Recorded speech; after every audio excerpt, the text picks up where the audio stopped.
Hello friends, कैसे हो आप सब। Hope you all are fine. हमने एस्टेट एग्ज़ाम की सीरीज़ को आगे बढ़ाते हैं। आज एस्टेट 2018 का पेपर हम सॉल्व कर रहे थे, जिसका एक पार्ट हम ऑलरेडी अपलोड कर चुके हैं, राइट। आज हम आगे के क्वेश्चन सॉल्व करेंगे। चैनल को लाइक, शेयर और सब्सक्राइब ज़रूर करना। बाकी 4 पेपर भी आपके पूरे पूरे विद इन पूरी डिटेल सॉल्व करवा चुके हैं चैनल पे। जाके प्लेलिस्ट में चेक करो, और जो लास्ट ईयर में कौन से टॉपिक से कितने क्वेश्चन आए हैं, कौन सा टॉपिक मेन है, ये भी आपको सारा उसमें डिटेल में बताया जा रहा है, राइट। सो देखते हैं अपना आज का पहला question. Question number 101, the double bond in C2 consist of. C2, देखो ये क्वेश्चन देखने में तो बहुत इजी लगता है कि सी डबल बॉन्ड सी, हमें पता है डबल बॉन्ड में usually 1 sigma and 1 pi bond होता है, बट नहीं, यहाँ पे ये गलत है। ये क्वेश्चन है आपका MOT का, और ये क्वेश्चन 2 बार पूछा जा चुका है। देखो जो भी है हमारे पास कार्बन कार्बन कार्बन का एटॉमिक नंबर होता है 6। इलेक्ट्रॉनिक कॉन्फ़िगरेशन लिखेंगे 1s2 2s2 2p2। जब हम इसका मॉलिक्यूलर ऑर्बिटल डायग्राम बनाते हैं, देखो 1s कंबाइन कर जाएंगे, ऐसे ही 2s इसमें तो कोई भी दिक्कत नहीं है। ये 1s ऑर्बिटल कार्बन का, ये भी दूसरे कार्बन का 2s इसमें 2 इलेक्ट्रॉन, इधर भी 2 इलेक्ट्रॉन, 1 2 1 2। ऐसे ही 2s में 2 इलेक्ट्रॉन है दोनों के में, राइट। ऐसे ही ये क्या है, सिग्मा 1s, ये sigma star 1s, bonding anti bonding, ये सिग्मा 2s, ये सिग्मा स्टार 2s। ऐसे ही फिर आपका 2p, जब 2p कंबाइन करता है, जिनमें लेस देन 14 इलेक्ट्रॉन हो उनमें पहले आती है पाई 2px एंड पाई 2py। उसके बाद आती है हमारी सिग्मा 2pz, और ये सिग्मा स्टार 2pz, और ये pi star 2px pi star 2py। मतलब जिनके अंदर लेस देन 14 इलेक्ट्रॉन हो, लेस देन 14 इलेक्ट्रॉन, उनकी मोलिकुलर इलेक्ट्रॉनिक कॉन्फ़िगरेशन होती है हमारी sigma 1s, sigma star 1s, sigma 2s, sigma star 2s, पाई 2px और पाई 2py। इन दोनों की एनर्जी सेम होती है। इलेक्ट्रॉन फिलिंग करोगे, देखो 6 और 6 12 इलेक्ट्रॉन है ना, हर एक ऑर्बिटल में 2 ही इलेक्ट्रॉन आ सकते हैं। 2 4 6 8 10 और 2 12। तो ये दोनों इलेक्ट्रॉन गए हमारे पाई में, मतलब हमारे दोनों बॉन्ड क्या है, पाई बॉन्ड है। दोनों क्या है, पाई बॉन्ड है हमारे यहाँ पे, ठीक है। ऐसे 1 2 3 4 ये इलेक्ट्रॉन्स की फिलिंग होगी। सो देखो ऑप्शन नंबर सेकंड हमारा क्या है इसका करेक्ट आंसर। डायरेक्ट देखते ही क्वेश्चन नहीं होगा ये, इसको थोड़ा सा दिमाग लगाना पड़ेगा, MOT के बेसिस पे इसको हमें सॉल्व करना पड़ेगा। अदरवाइज तो हम 1 सिग्मा 1 पाई करके आएंगे, जो कि क्या हो जाएगा, गलत हो जाएगा, ठीक है। Moving to the next question. देखो क्वेश्चन नंबर 102। 102 क्या कहता है, correct order of energy of 2s orbitals. 2s orbital का एनर्जी ऑर्डर बताना है, और हमें एलिमेंट सारे एक ही सीरीज के दिए हैं, जैसे हाइड्रोजन, लिथियम, सोडियम, पोटेशियम। ये क्या है, सारे अल्कली मेटल है ना, एक ही ग्रुप के मेटल्स दिए हैं हमसे। तो देखो डाउन द ग्रुप हम जाएंगे, डाउन द ग्रुप हमारा साइज इंक्रीज करता है, size increase, so energy decrease करेगी। ये क्वेश्चन भी आपका रिपीट हो चुका है 2 बारी। इजी क्वेश्चन है, ज़्यादा कुछ नहीं है इसमें, बस ध्यान रखना पड़ेगा, ठीक है। डाउन द ग्रुप जाएंगे तो साइज बढ़ेगा, एनर्जी क्या होगी, घटेगी। एनर्जी घटेगी तो सबसे कम एनर्जी किसकी होगी, हमारी सोडियम की, सोडियम सॉरी पोटेशियम की, फिर सोडियम की, फिर लिथियम की एनर्जी होगी, और फिर हाइड्रोजन की एनर्जी होगी। सो देखो हाइड्रोजन की इनमें दोनों में सबसे ज़्यादा है, बट यहाँ पे क्या है, पोटेशियम की कम है। तो ऑप्शन नंबर 2 मेरा क्या होगा इसका करेक्ट आंसर, ठीक है। Moving to the next question. Question number 103। 103 क्या कह रहा है, which of the following is the strong base. Strong base बताना है हमें। बेस क्या होता है, जहां भी हमसे बेसिसिटी या बेस पूछा जाए, बेस का मतलब है जो इजीली इलेक्ट्रॉन डोनेट कर दे। जो इजीली इलेक्ट्रॉन डोनेट कर देगा वो हमारा क्या होगा, स्ट्रॉन्ग बेस होगा, अदरवाइज वीक बेस होगा। फर्स्ट ऑप्शन क्या है, फर्स्ट है हमारा डाई मिथाइल अमीन। पहले तो इन सब की हम स्ट्रक्चर बना लेते हैं। डाई मिथाइल अमीन, अमीन मतलब नाइट्रोजन, और दो उसके साथ क्या जुड़े हैं, मिथाइल ग्रुप। तो एक क्या लगेगा, हाइड्रोजन, और एक इस पे पास क्या है, lone pair of electron. Second option क्या है, ट्राई इथाइल अमीन। ये रहा, देखो ट्राई इथाइल अमीन मतलब नाइट्रोजन के ऊपर 3 मेरे इथाइल ग्रुप लगे हैं। इथाइल मतलब C2H5, C2H5 एंड C2H5, और एक क्या है, लोन पेयर। तीसरा दिया है अमोनिया, अमोनिया तो मतलब सिंपल हमारा NH3, कोई भी ग्रुप नहीं लगा। फोर्थ क्या दिया है, फोर्थ है मेरे पास एनिलीन। एनिलीन का मतलब क्या है, बेंजीन रिंग के ऊपर मेरा NH2 ग्रुप। ठीक है, इनमें हमें बेसिसिटी कंपेयर करनी है। बेसिसिटी जो मतलब इजीली इलेक्ट्रॉन डोनेट कर देगा। यहाँ पे देखो, यहाँ पे ये क्या है, 2 इलेक्ट्रॉन रिलीजिंग ग्रुप है मेरे पास, यहाँ पे 3 इलेक्ट्रॉन रिलीजिंग ग्रुप है, तो इन दोनों में से तो ज्यादा ये देगा ना। फिर बात करें अमोनिया, यहाँ तो कोई ग्रुप ही नहीं है, सिंपल है, तो ये नहीं देगा। बात करें NH2 और ये साथ में फिनाइल रिंग, तो ये क्या है, ऐसे रिंग में डीलोकलाइज्ड है, कॉन्जुगेशन में पार्टिसिपेटेड है। Electron pair not free for moment for donation, sorry, ये रिंग में डीलोकलाइज है, इजीली इलेक्ट्रॉन हम नहीं दे सकते क्योंकि ये फ्री इलेक्ट्रॉन नहीं है, तो ये लेस अवेलेबल है। बचा क्या हमारा, ऑप्शन नंबर सेकंड इसका क्या है, करेक्ट आंसर, क्योंकि यहाँ पे इलेक्ट्रॉन रिलीजिंग ग्रुप है, ये इसको इलेक्ट्रॉन देंगे नाइट्रोजन को, उसकी इलेक्ट्रॉन डेंसिटी को बढ़ाएंगे कि भाई तू सपोर्ट कर रहे हैं ना उसको कि तू इलेक्ट्रॉन दे रहा है तो इजीली दे। ठीक है, सो ऑप्शन नंबर सेकंड मेरा क्या है इसका correct answer. Moving to the next question, question number 104।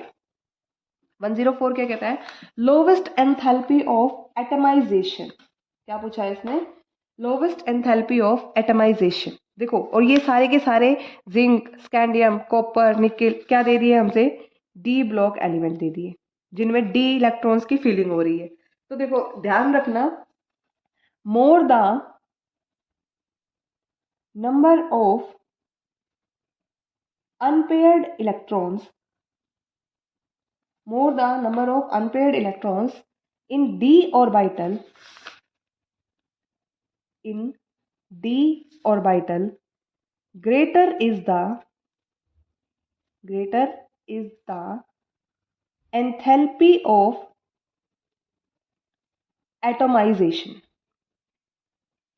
D में जितने ज्यादा अनपेयर्ड इलेक्ट्रॉन होंगे उतनी ही ज्यादा एंथैल्पी ऑफ एटमाइजेशन होगी। देखो पहला ऑप्शन क्या है, जिंक, दूसरा ऑप्शन कॉपर, थर्ड ऑप्शन है स्कैंडियम, एंड फोर्थ ऑप्शन है मेरे पास निकेल। राइट, ये ऑप्शन दिए हैं। जिंक मतलब एटॉमिक नंबर 30, कॉपर मतलब 29, स्कैंडियम मतलब एटॉमिक नंबर 21, और निकेल का मतलब एटॉमिक नंबर 28। तो इलेक्ट्रॉनिक कॉन्फ़िगरेशन इसकी हम लिखेंगे, आर्गन 18 4s2 3d10 आएगी, यहाँ पे 4s1 एंड 3d10 आएगी, scandium 4s1 3d1, nickel 4s2 and 3d8। Right, ये फुलफिल है, कोई अनपेड इलेक्ट्रॉन नहीं है। यहाँ पे s में एक अनपेड इलेक्ट्रॉन है, यहाँ पे 2 अनपेड इलेक्ट्रॉन है, और यहाँ पे कितने हैं, d8 1 2 3 4 5 इलेक्ट्रॉन फिल करो, 1 2 3 4 5 6 7 8, 2 अनपेड इलेक्ट्रॉन है। तो सबसे कम अनपेड इलेक्ट्रॉन किसके पास है, हमारे जिंक के पास। जिंक के पास कम अनपेड इलेक्ट्रॉन है, मतलब लोवेस्ट एंथैल्पी होगी, lowest enthalpy of atomisation. Option number 1 मेरा क्या है करेक्ट आंसर। हमसे लोवेस्ट ही पूछी थी, लोवेस्ट एंथैल्पी ऑफ एटमाइजेशन किसकी होगी, हमारी जिंक की होगी। ओके, अगले क्वेश्चन पे मूव करो। क्वेश्चन नंबर 105 क्या कहता है, which of the following is incorrect for chemisorption. Chemisorption के लिए इनकरेक्ट क्या है। देखो हमारे पास 2 टाइप के होते हैं, ये सरफेस केमिस्ट्री से है ये क्वेश्चन 105 में। देखो हमारे पास 2 टाइप के होते हैं, केमिजॉर्प्शन और दूसरा क्या होता है, फिजियोजॉर्प्शन। इस बार केमिजॉर्प्शन पूछ लिया तो जरूरी थोड़ी अगली बार फिजियोजॉर्प्शन पूछ सकता है। पहला पॉइंट क्या है, it is highly specific in nature. सही बात है। देखो केमिज ऑप्शन की अगर हम बात करें तो एक पर्टिकुलर कंपाउंड ही पर्टिकुलर सब्सटेंस पे एब्जॉर्ब हो सकता है, ऐसा नहीं कि कोई भी किसी के ऊपर भी जाके एब्जॉर्ब कर जाए। या फिर सिंपली बोलो, आपको ये भी पता होगा ना, लाइक डिजोल्व लाइक प्रिंसिपल क्या फॉलो करता है कि जो जैसा है वो वैसे के साथ ही जुड़ना पसंद करता है, ऑपोजिट्स के साथ नहीं जुड़ता। तो ये तो ऑप्शन स्टेटमेंट करेक्ट है हमारी, इनकरेक्ट नहीं है। ये क्या होता है, highly specific. Chemisorption highly specific होता है, ये स्पेसिफिक। फिजियोज ऑप्शन हमारा स्पेसिफिक नहीं होता, right. Then it results into multi layer formation. Chemisorption में मल्टी लेयर फॉर्मेशन आपका नहीं होता, ये ऑप्शन गलत है। No multi layer absorption. Physisorption क्या है, ये मल्टी लेयर फॉर्म करता है। फिजियोज ऑप्शन में हमारी मल्टी लेयर्स बनती है। तो हमारा आंसर तो आ गया ऑप्शन नंबर 2। इनकरेक्ट ही पूछा था इसने, ऑप्शन नंबर 2 इनकरेक्ट है। एक बार बाकी भी देख लो।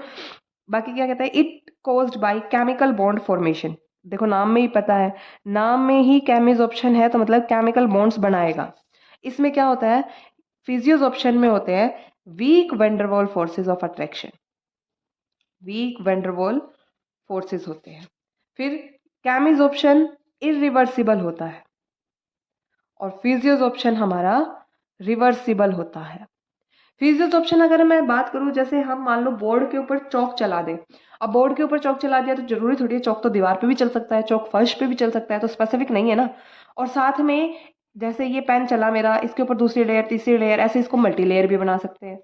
वीक वैंडरवॉल फोर्सेस, चौक बोर्ड पे चल गया, हम उसको कपड़े से या डस्टर से उसको हटा सकते हैं, तो weak van der Waals forces of attraction हुआ। रिवर्सिबल, एक बार मिटा दिया उसको दोबारा चला देंगे, फिर हटा देंगे, फिर उसकी जगह दोबारा चला देंगे, तो ये क्या है, रिवर्सिबल है।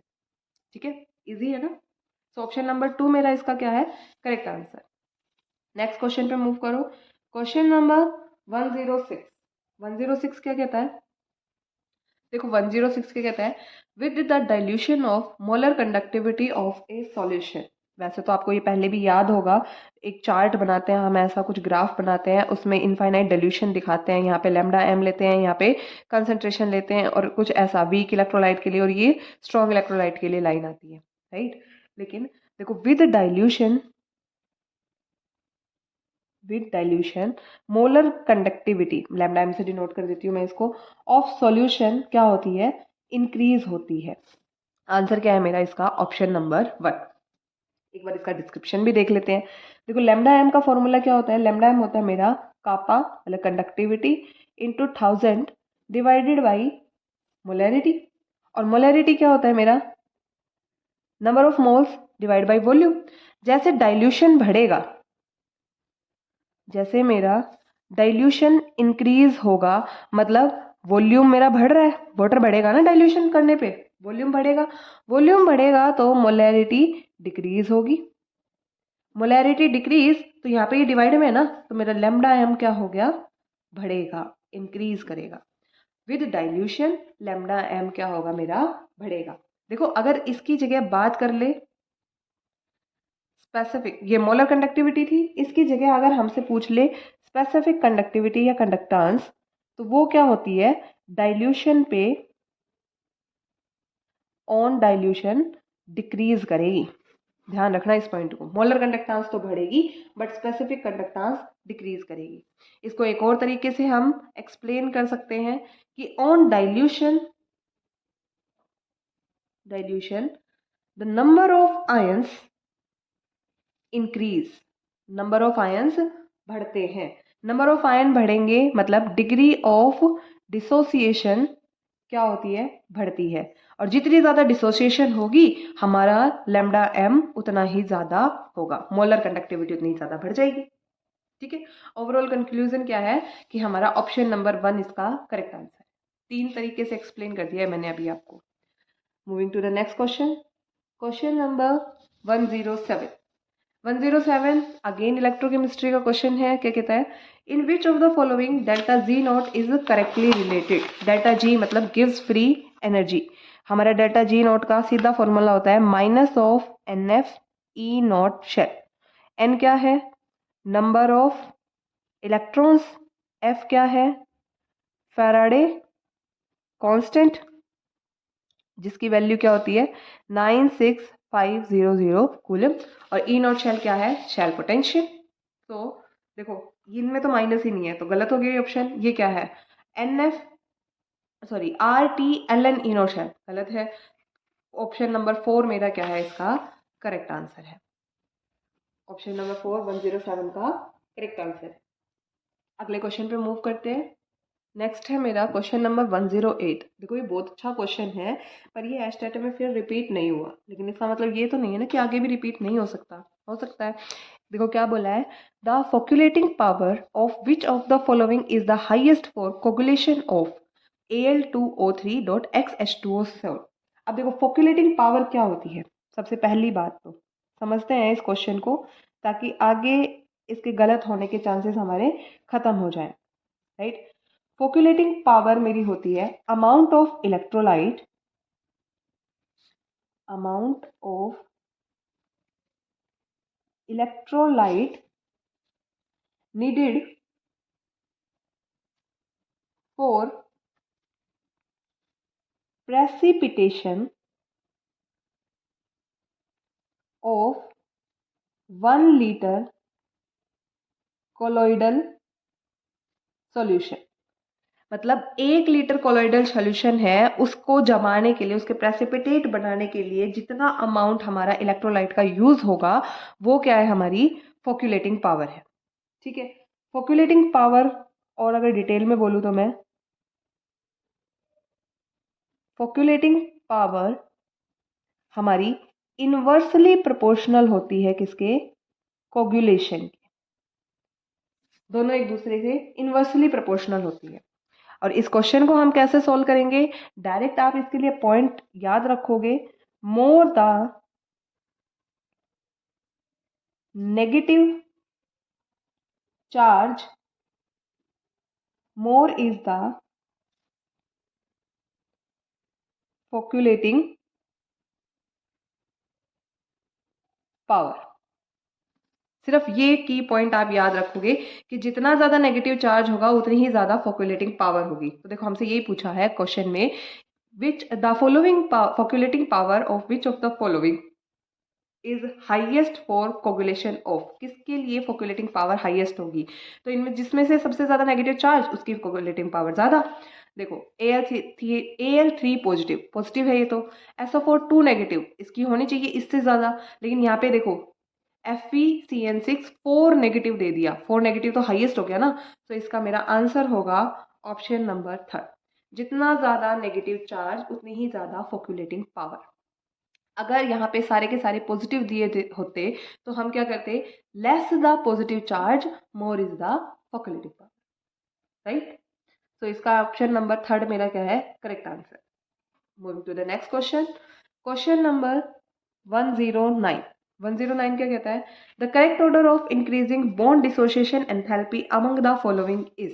सारे के सारे हेलोजन दे दिए, I2 F2 Cl2 Br2, और हमसे पूछा है इनकी बॉन्ड डिसोसिएशन एनर्जी का ऑर्डर क्या होगा। देखो वैसे तो अगर हम लॉजिक लगाएंगे सीधा सीधा तो हमें पता है F और F दोनों सिमिलर साइज के, अच्छे ओवरलैप करेंगे, तो इसकी बॉन्ड डिसोसिएशन एनर्जी सबसे ज्यादा, फिर इसकी। बट अगर ऐसे हम कर देंगे तो ये हो जाएगा हमारा गलत। ये एक एक्सेप्शनल केस है, ध्यान रखना। कैसे, जैसे फ्लोरीन और फ्लोरीन, ठीक है, ये 2p और 2p ओवरलैप करते हैं, अच्छा ओवरलैप करते हैं, बट यहाँ पे क्या है, देखो तीन तीन इनके पास लोन पेयर है दोनों के पास, और ये बहुत ज्यादा रिपल्शन करते हैं। तीन तीन लोन पेयर इसको टिकने नहीं देंगे, लोन पेयर रिपल्शन होता है इसमें, और ये रिपल्शन की वजह से ये क्या होगा, लीस्ट स्टेबल। तो इसकी बॉन्ड डिसोसिएशन एनर्जी कम होगी। सबसे ज़्यादा बॉन्ड डिसोसिएशन एनर्जी होती है आपकी Cl2 की, फिर होती है हमारी Br2 की, उसके बाद हमारी आती है F2 की, और सबसे कम होती है I2 की, क्योंकि I2 में तो सबसे पुअर ओवरलैप होता है ना, साइज बहुत ज़्यादा बड़ा हो जाता है, 5p ओवरलैप हो जाएगा। सो याद रखना ये एक एक्सेप्शन है, ओके। इसका करेक्ट आंसर क्या होगा जिसमें Cl2 की ज़्यादा होगी और I2 सबसे कम, Cl2 सबसे ज़्यादा, I2 सबसे कम, ऑप्शन नंबर 1 और 3, बट Br2 Cl2 के बाद आएगा। मेरा आंसर क्या है, ऑप्शन नंबर 1 मेरा इसका करेक्ट आंसर है। Okay, moving to the next question, question number 1110 क्या कहता है, outer electronic configuration of niobium is 1110। NB की इलेक्ट्रॉनिक कॉन्फ़िगरेशन पूछी है। एनबी क्या है, डी ब्लॉक एलिमेंट, जैसे हमारी पहली सीरीज है स्कैंडियम, टाइटेनियम, वेनेडियम, दूसरी सीरीज क्या होती है येट्रियम, जिरकोनियम, और यहाँ पे क्या आता है हमारा एनबी नियोबियम। वेनेडियम हमें पता है एटॉमिक नंबर 23, इलेक्ट्रॉनिक कॉन्फ़िगरेशन होती है इसकी आर्गन 18, 4s2, 3d3। तो इसी अकॉर्डिंग इसकी होनी चाहिए थी 5s2, 4d3।